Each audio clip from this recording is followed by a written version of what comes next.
Ya, saudara, kita beralih ke informasi selanjutnya. Sejumlah warga kemukiman Pulau Nasi, Kecamatan Pulau Aceh, Kabupaten Aceh Besar, mengeluhkan layanan kapal motor penumpang Papuyu yang melayani rute Banda Aceh ke pulau tersebut. Mereka berharap ASDP meninjau kembali layanan KMP Papuyu agar warga di kepulauan itu dapat merasakan manfaat layanan kapal. Keluhan disampaikan menyusul tidak stabilnya keberangkatan kapal setibanya dari Banda Aceh di kemukiman Pulau Nasi, Kecamatan Pulau Aceh. Fauzan, salah seorang warga Gampung Dedap, mengatakan kapal yang disubsidi pemerintah ini hanya bersandar sekitar 20 hingga 30 menit di Pulau Nasi setibanya dari Banda Aceh.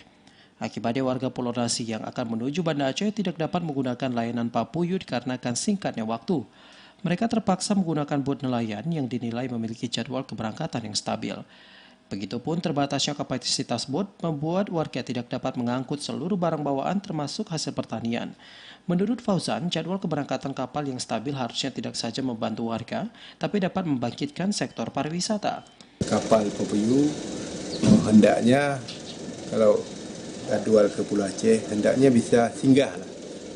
Singgah misalnya dari Bulele berangkat jam 8 sampai sini jam 10. Kapal yang selama ini begitu bongkar, kemudian langsung berangkat, Pak. Misalnya ada jeda lah sampai jam 4 ataupun jam 2.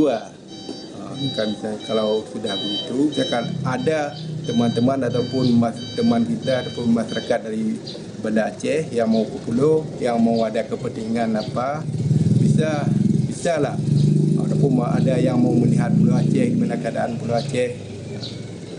Ada waktu untuk keliling Pulau Aceh. Fauzan berharap pemerintah memperhatikan jadwal keberangkatan KMP Papuyu dari Pulau Aceh menuju Banda Aceh agar manfaat keberadaannya dapat dirasakan warga. KMP Papuyu merupakan moda transportasi bagi warga di kepulauan ini untuk menjangkau wilayah daratan. Selain kapal yang dikelola ASDP ini, warga di Kecamatan Kepulauan di Aceh Besar ini juga menggunakan bot nelayan untuk memasarkan berbagai hasil laut maupun pertanian ke Banda Aceh. Terbatasnya berbagai fasilitas di kepulauan ini membuat kehidupan warga sangat sulit. Dari Aceh Besar, Arman Kunadi, TVRI melaporkan.